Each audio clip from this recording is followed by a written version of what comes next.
Hi folks, today I'd like to talk a little bit about the SCCY CPX 2. Now I purchased this weapon about a year ago, and what I wanted was a small handgun that was easily concealable, something that I could take into the field with me and I wouldn't even have to think about it. I also wanted something that would be reliable, and probably the number one reason that I bought this one was really the price. And so I purchased it, about $250, and some of the cool features that I found out, this nice little pinky rest fits my hand fairly well. Now I have small hands, and so not every weapon fits very well. This one happens to fit well. I was really happy with the action. Everything seemed to work great. I was really excited about it. It's American made. It came with a really good warranty, like an unbelievable warranty. And so I was extremely excited. I took it out to the range and I started firing it. Had no problems with ejection or anything at all, except I couldn't hit the broadside of anything with it. I blamed the weapon. Of course I did.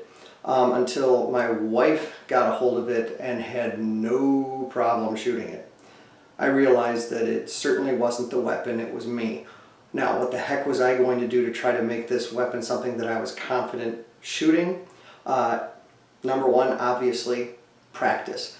I can't get out and shoot a lot. I had to figure something else out. So I came up with a couple of very simple techniques that worked for me. Probably many of you already use them. I had no clue. I was just trying some different things. So let's talk a little bit about these. Probably the most important thing that I did, because I can't get out onto the range and shoot a lot, is I picked up a handful of these snap caps. This one happens to be by Tipton. And what you can do is you put it into the weapon just like a regular bullet. All right. And what you can do with it is you can practice trigger pulling, and it's not going to hurt your firing pin. Now this weapon happens to have a very long trigger pull. Take a look. That is a long trigger pull. It's very similar to a revolver. Let's see it again. All right. I can sit there and just practice forever. And what that does for me is it allows me confidence in knowing about exactly the pressure I'm going to have to put on the trigger and when it's going to release and things like that, making me a better shot. The other thing that I did is a little bit sillier, but I tried something really simple. I took a dime, put it here. I still have the snap caps in, and then I practiced pulling the trigger smoothly without knocking off the dime. It gave me the confidence to shoot better.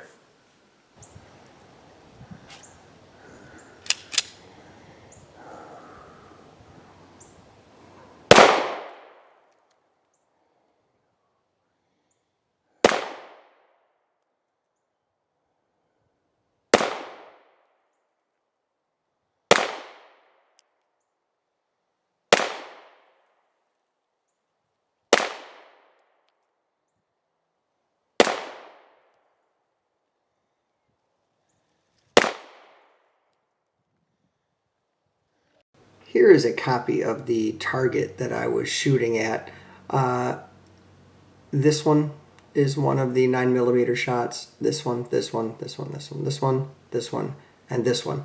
And that should equal 8. You may have noticed that one of the rounds there was a double ejection. One of the live rounds ejected. And you can actually see at the end of the shooting, I was perplexed because I really thought that I had counted the number of shots.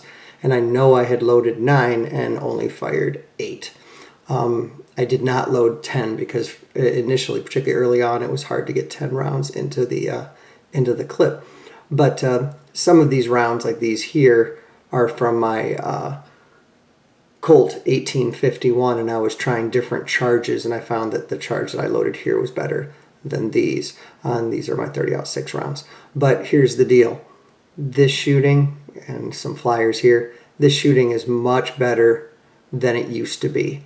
I used to be all over the place, and now I'm shooting much better. So at least these tips and tricks have worked for me. Thank you.